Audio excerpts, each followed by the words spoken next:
You guys know I love crazy paint jobs, Crackle and Splatter, but both on the same guitar. Today we're doing it on a 90s Japanese Jackson. Wait till you see the plan for this one. Be sure to hit that subscribe button and slap that bell to turn on channel notifications. This is Trash to Thrash. For more than 20 years I've been obsessed with guitars. From playing them, to working on them, to buying and collecting them, I've built quite the collection of awesome custom guitars. Now, I'm turning my passion into a profession by seeking out old, beat-up guitars and giving them new life, all while trying to make a profit. I'll be searching everywhere for used gear that I can refret, rewire, repaint, whatever it takes to make it a real shredder. This is Trash to Thrash. Hello everybody, welcome back to Trash to Thrash. I'm your host, Mark Murray, and today we got some firsts on the show. We'll be working on a Jackson model that I'd never even seen in person until I acquired this guitar.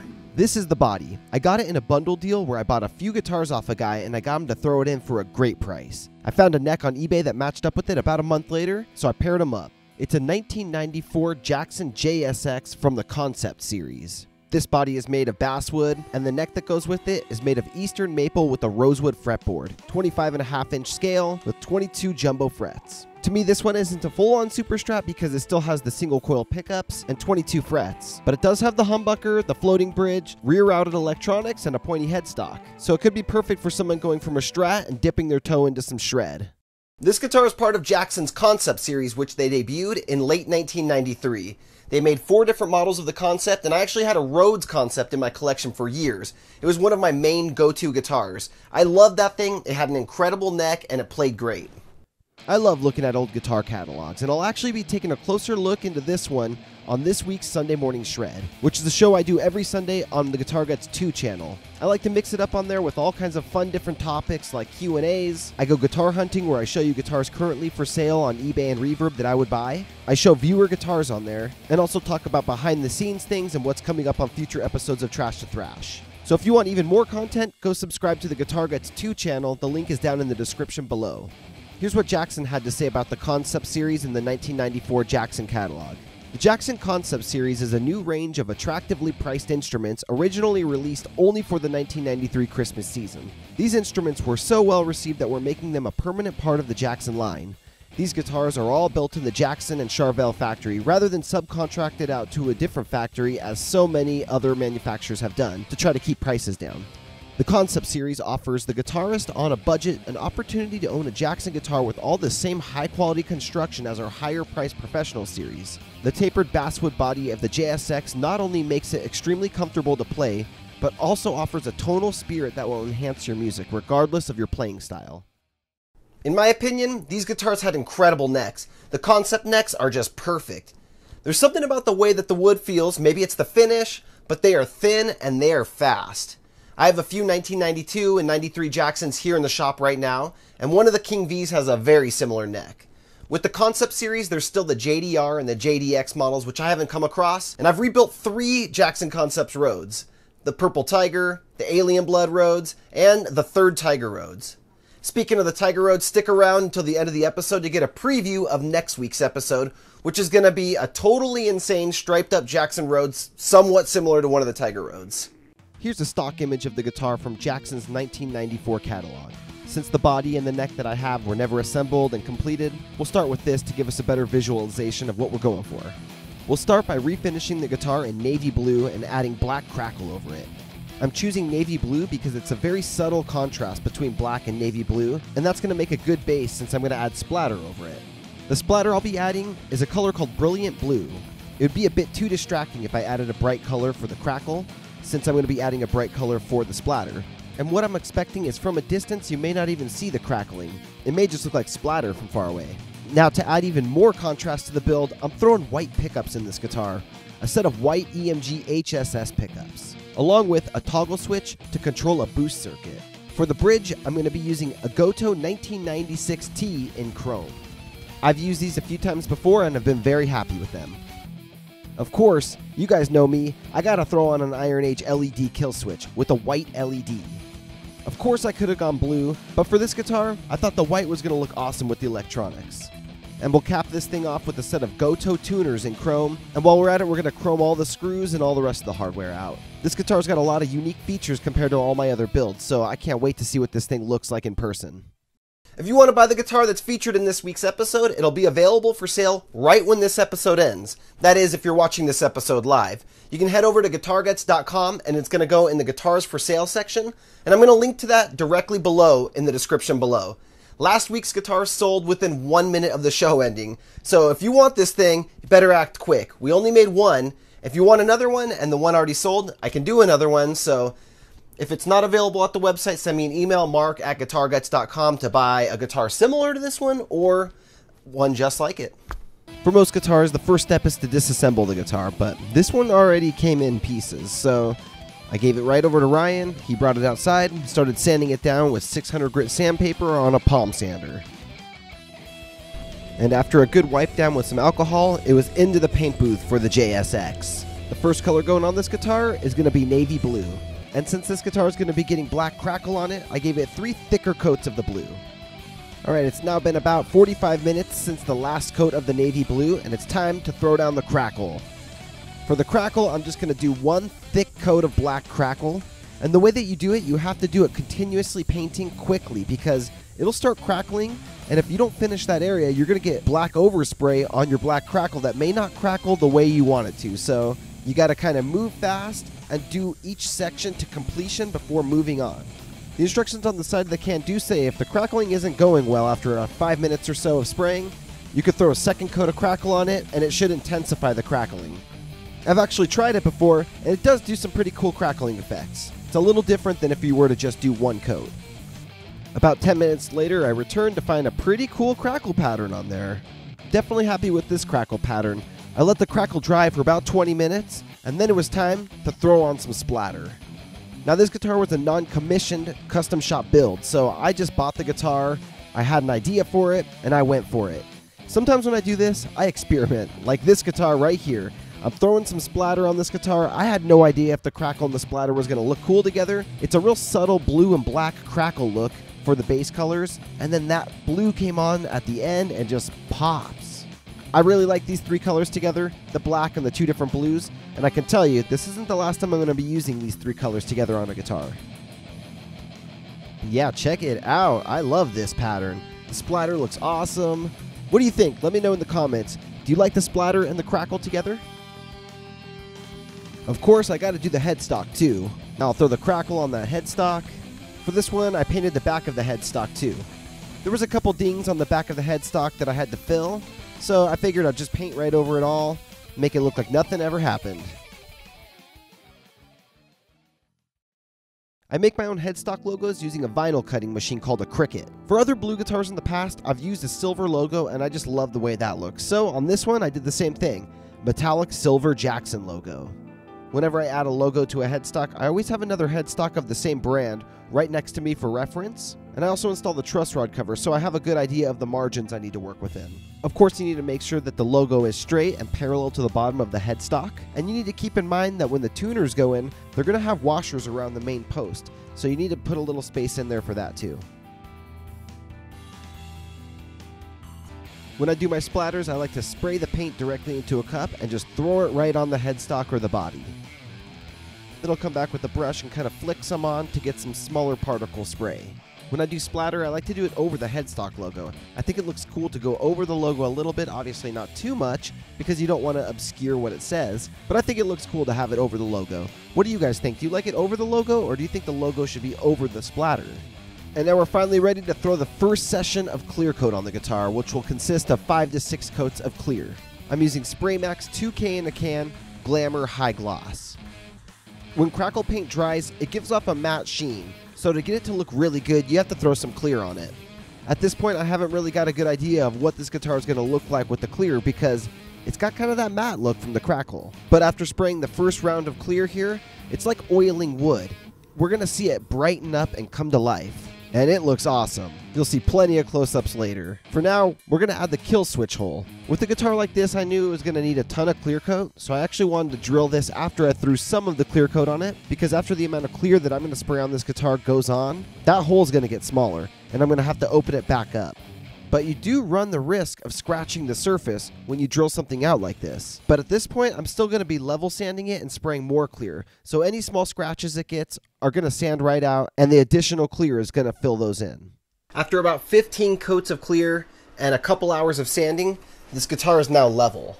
And you may be asking, why would you have 15 coats of clear on a guitar? Normally, if it's a one-color guitar, you wouldn't have 15 coats of clear. Maybe you could get away with 3 to 5 coats. But with a guitar that has Crackle and Splatter, you create all these different textures and different heights with different colors. And you need to get all that stuff level by spraying tons of clear up over the highest level. So to give you a better visual of what I mean, let's say this is the guitar's surface right here. The first color I sprayed on this guitar was navy blue. So I did it in a uniform paint pattern straight across, about 3 coats. And then we went on with the Crackle paint, which has an uneven texture. So some of it you'll actually see the blue, some of it you won't. So it basically can be looked at like that graphically. It creates big cracks in the surface where the black isn't covering at all and the blue is still exposed. Then after that I came back and threw Splatter on, and Splatter's very thick too. So there's spots where the Splatter landed just on the Crackle, there's spots where it went just on the navy blue, there's spots where it went over both. So we have all these crazy uneven textures over the guitar. So after I do 3 to 5 coats of clear, it's going to bring everything nice and uneven but closer. Some spots will still be lower, some spots will be up higher because it's just building on top of what's already there. Then I come back and do another session, and that's going to get everything fairly even. But the problem with that is when you go to level sand it after this to get a nice smooth mirror-like finish at the end, you're going to sand through back into the paint. So I had to do about another 5 coats here to give me a lot of space on top, and then I can sand down somewhere in the middle here and still be way above my color, but have everything fully encased in clear coat. So for this guitar, I sprayed clear, let it dry for about a week, then I level sanded it with 600 grit sandpaper. I didn't make it perfectly level because there's no way to really get it perfectly level yet, but I at least scuffed the whole surface up and got it somewhat smoothed out. Then I sprayed another 5 coats of clear, let it dry for a week again, did the same thing, sanded it with 600, and I could tell there I was going to need a little more clear because it didn't have that deep, rich look. So I added another 5 coats of clear, and yesterday I level sanded it to get it nice and smooth. You can now see that there's no texture on the guitar. You can't feel any of the crackle, you can't feel any of the splatter. And after I finish sanding this guitar and polishing it, it's going to basically look like a mirror. Alright, now the JSX is all leveled out. It's very smooth, you can't feel anything here, but it still needs to be sanded more. I've used 600 grit sandpaper to get it to this level, but I'm going to have to resand the whole guitar with 800, then 1200, then 1500, and 2000. Each sandpaper that I use gets finer and finer, and it's going to remove the scratches from the previous grit that I used. That's going to take it from this matte finish here up to a shinier look, but then I'm going to get the polish out and polish it up. After a couple hours of sanding and a couple hours of polishing, this thing is looking beautiful, nice and shiny. I'm very happy with the way this one's turning out so far. A lot of the guitars that I rebuild are from the 80s and 90s, so some of them have been played quite a bit. One thing a lot of them benefit from is some fretwork. This guitar, just like last week's guitar, needed to be leveled and recrowned. Fretwork is the next big guitar thing I want to get better at. There's a lot of different techniques and tools to get the job done, and a lot of people have their own ways to do it. So when I did this guitar, I did some different techniques than I did on the last guitar. As far as leveling went, I did it the exact same way as I did the last guitar. I just used my 6-inch StewMac leveling file and leveled everything out. And same with the crowning, I used my StewMac crowning file. Then I quickly sanded them to smooth them all out with 600 grit sandpaper first. Then I used 1200 and 1500 grit sandpaper, and that got them pretty nice. But to get them even shinier, I used micro mesh, which is like a real fine sandpaper. I went up to 3200 grit on that. Then I finished it off with this polishing compound.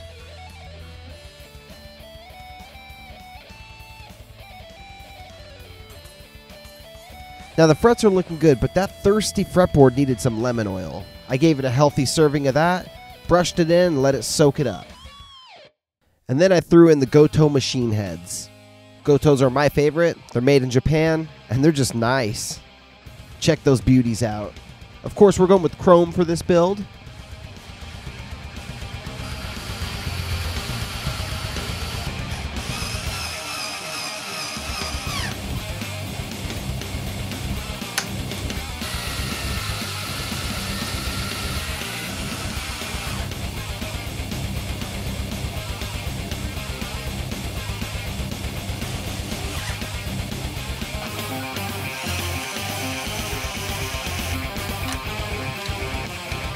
For the kill switch on this guitar, I went with an Iron Age Accessories kill switch. Chrome with a white LED, so it's going to match the pickups.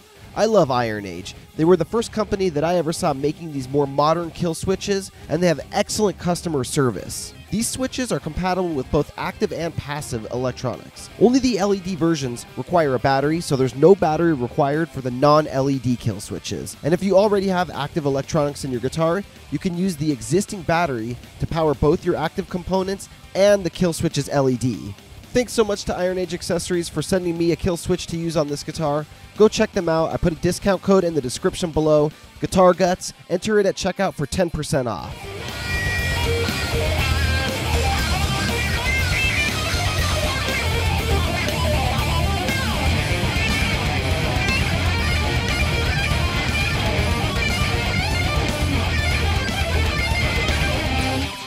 Guys, we're getting down to crunch time on this guitar. We got about 10 days till the episode for this one's going to air.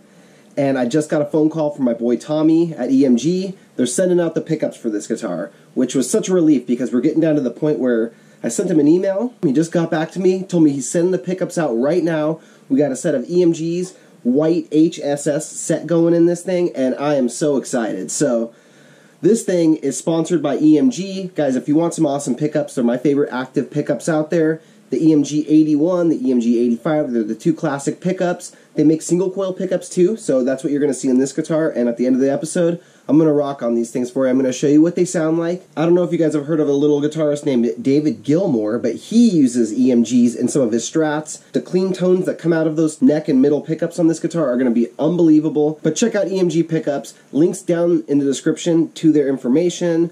My favorites are the EMG 81 and 60.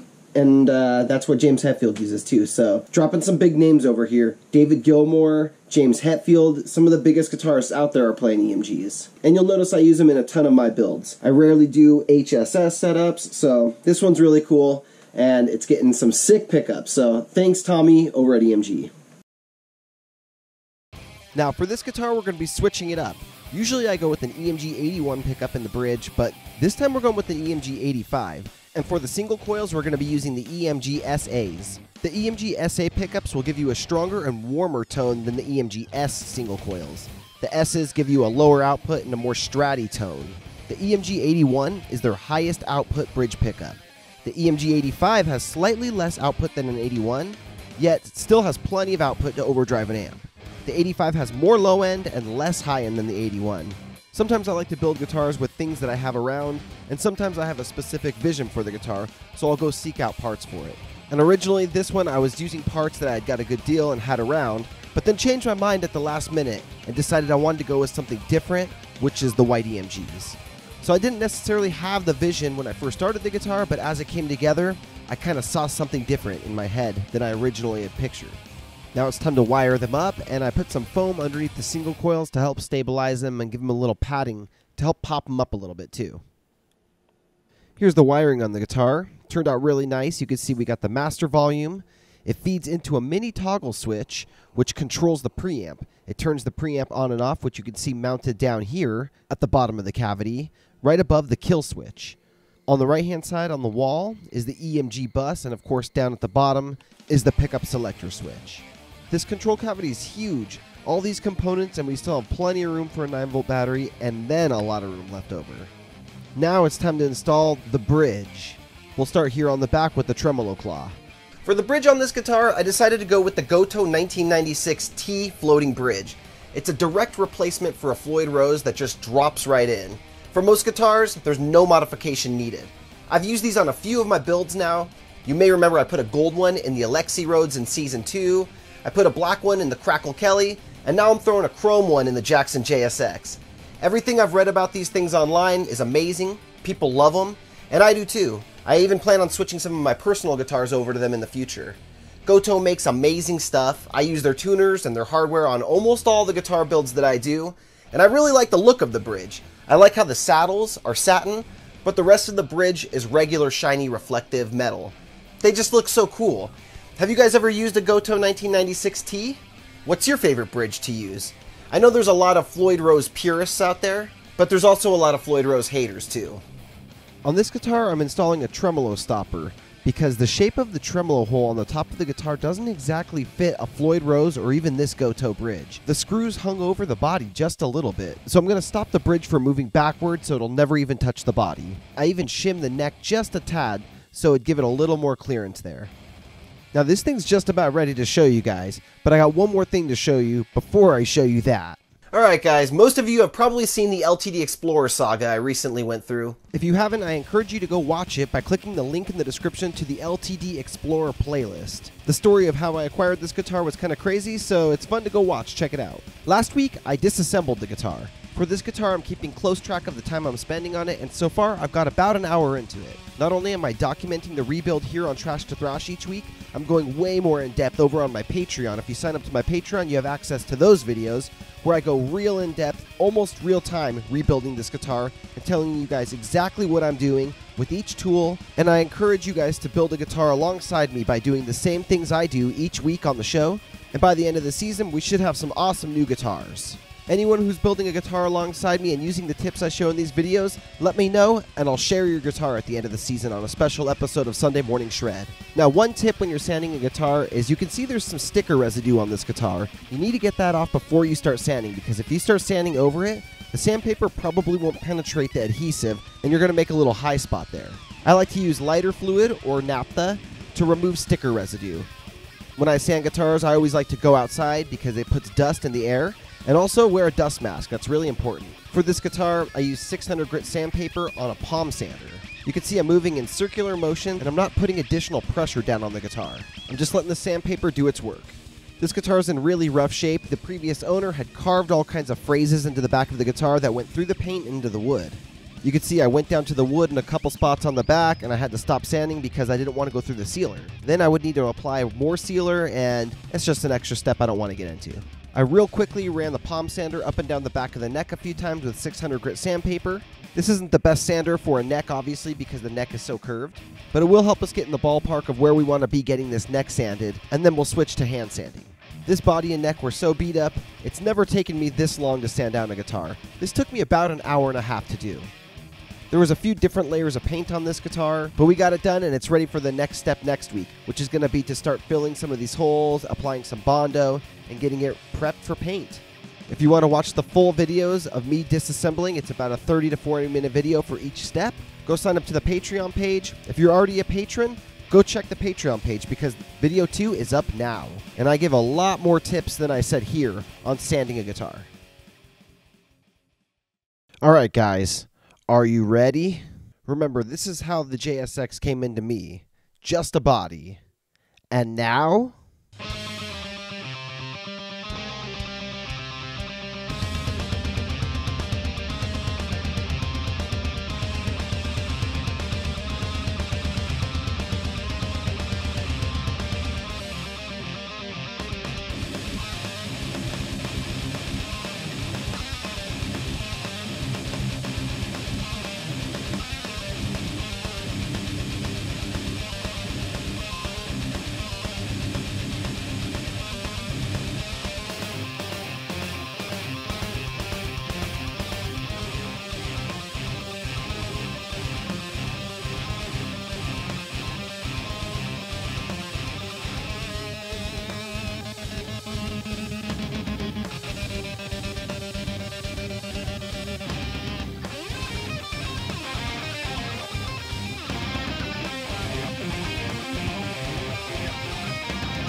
Well, what do you guys think about this monster?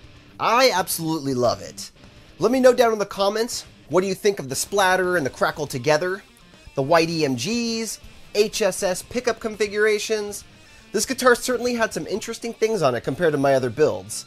Splatter with Crackle. Has that ever been done? I get ideas like flat black with gloss black for the stealth combo, or even the alien blood splatter, the green Frankenstrat. I didn't see anyone do these ideas before I did, and I'm pretty sure people have thought of them, just maybe nobody's executed them yet. Thanks to EMG for sponsoring this episode. I want to remind you guys to check out the link in the description to go check out their product line and pick up a set and see for yourself. Do you want to send your guitar in to be featured on the show? If you want me to rebuild your guitar, send me an email to mark@guitarguts.com and we could talk about the plan for how to take your guitar and turn it into something truly custom just for you. Thanks to everyone who commented and liked last week's episode about the Purple Crackle LTD. The guitar sold about 1 minute after the show ended, which was the fastest a guitar has ever sold for me, so that was insane. I got a few other people who wanted the guitar, but I only make one of each. I let everybody know who wanted the guitar that I also have an LTD M100, the exact same model, ready to start over here, as well as an M207, the 7-string version of the same guitar, both ready. So if you want a 6 or a 7-string version of that guitar or some variation of it, send me an email and let me know. I also want to say thanks so much for all the great feedback you guys left on last week's episode. I reacted and responded to some of my favorite comments over on my show Sunday Morning Shred, which can be found on my second channel, Guitar Guts 2. I'll put a link to that in the description down below. Please subscribe to the second channel too. Even if you aren't into the other guitar content that I create, it's just a really easy way to help out and to help support this channel. Over there, I do a show called Sunday Morning Shred every Sunday where I talk about guitars, I answer your guys' questions, I respond to comments, I show you cool or interesting guitars that I found on eBay and Reverb that week, I share your guys' creations on there, and I even play some of your bands. I also show behind the scenes footage and extra scenes and extra things that don't make it into the episode, raw footage, all things Trash to Thrash related. This week on the channel, I actually posted a shop tour where I went around and showed you guys everything here in the Guitar Guts shop. You know, inside my cabinets, everything. So it's really cool. Go check that out. Subscribe to the second channel. Thanks so much for watching, everybody. Rock on, my friends. And go buy that guitar if you're interested. It's up for sale now.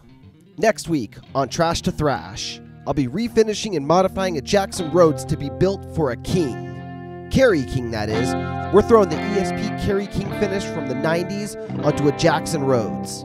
If you follow me on Instagram, you've already seen a preview of this guitar, and it looks so cool. Be sure to return next Thursday, and remember you can always find the show directly at guitarguts.tv.